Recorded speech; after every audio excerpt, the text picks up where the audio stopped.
Triangulaire, nom féminin désignant une élection où 3 candidats sont toujours en liste au second tour. Sortez vos calculettes et autres compas, petite plongée dans les calculs politico-politiques.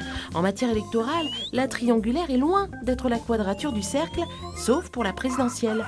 Pour les municipales, les acteurs de ce triangle pas du tout amoureux sont ceux qui ont obtenu lors du premier tour au moins 10% des votes. Selon la règle, je sais c'est facile, ils ont donc le droit de se présenter au second tour. La triangulaire, c'est avant tout une affaire d'ego.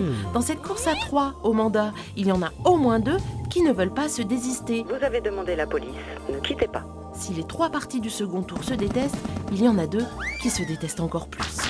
Et souvent, c'est parce qu'ils ont tourné en rond sans parvenir à un accord pour fusionner leurs listes. En politique, les angles, c'est difficile à arrondir.